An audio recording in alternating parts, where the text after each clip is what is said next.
Today is the last day of UN International Year of Soils. It's the 5th of December and we are celebrating it with a World Soil Saturday, and we're at Hawkwood, which has been part of a wonderful lineage of bringing food, land and healing as an idea and an experience to the Five Valleys. And it's the end of a year which has been very, very full of celebration to do with the soil and to do with the power of the arts. These bowls that have been specially commissioned for us today to celebrate World Soil Day, made by a local artist, artisan potter, Sam Makumba, and they are of British soils, the clay, and the glaze is local wood ash. So you will be celebrating a deep soup in a deep soup bowl.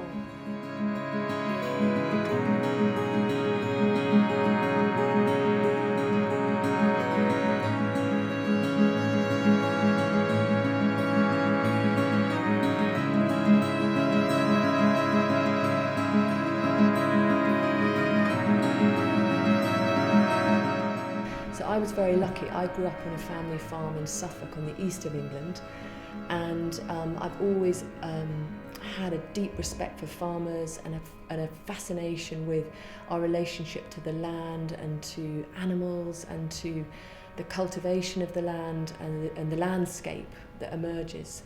And in my short lifetime, that landscape has changed, and I felt like I was being increasingly pushed out of that countryscape that I knew so intimately as a child. So the equipment got bigger, the number of people on the land got smaller, and I felt less and less able to identify with farming. Coming to the west, coming here to Stroud, where there is this really rich epicentre of biodynamic farming, I suddenly feel like there's this pathway back into conversations about farming. And those are conversations that are very wide and very real and very much about taking responsibility as farmers in the fullest way to cultivate the soil without relying upon elsewhere. So the big picture that I love about biodynamics is it's taking up the true challenge of sustainability and asking how can we grow nutritious, diverse, lively food, but without relying on somewhere else to do that. We don't need to rely on the imports of phosphates, we don't need to rely on fossil fuel. We can actually rely on the living soil to generate the fertility that we need.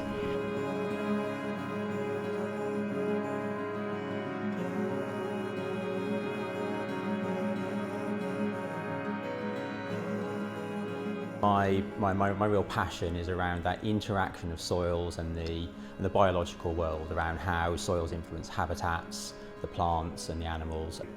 Soils are hugely important. Climate change is one of the hot topics now, and soils really do sit at the centre of everything that we need for our lives and to be sustainable. So they filter and purify water. We grow our food in soils, we're fuel in soils. We get the aesthetic sort of pleasure from the landscapes that the soils are grown on. And as the importance today is that our climate is changing, and soils are one of the aspects that allow us to manage that, because they will help buffer that. And carbon is a particular aspect of soils. Soils hold a huge reserve of carbon, and as our climate changes, there is the potential that carbon then can exacerbate the effects of climate change. But if we manage our soils properly, and if we understand the importance of our soils, we can start to help manage that. The origin of the word culture is actually in the agricultural sense. And it was only really until the 16th century that it became used as a metaphor, so that just as the farmer could improve the soil by tilling and through the agricultural practice, so the minds of people could be improved by exposure to education and the arts.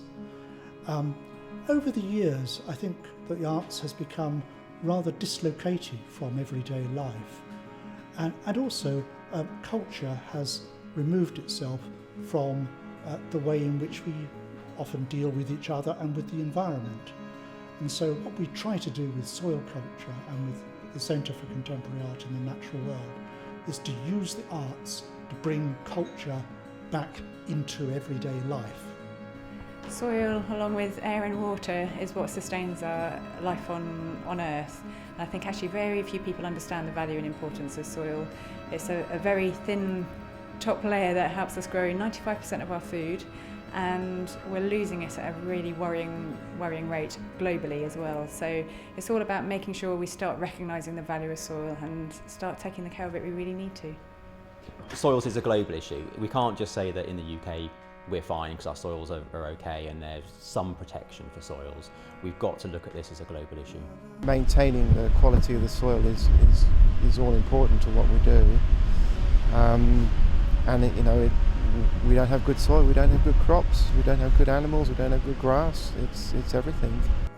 If we became true food citizens, every day, every mouthful, and remembered that what we put in our mouths to eat is the most political decision that we can be making every day, every mouthful, and that mouthful has a train of consequences that lead back to either a world where we can be in graceful, playful, enjoyable harmony and challenge and conviviality, or it can lead us to a world where we have monocultures, we have structures that actually imperil our planet.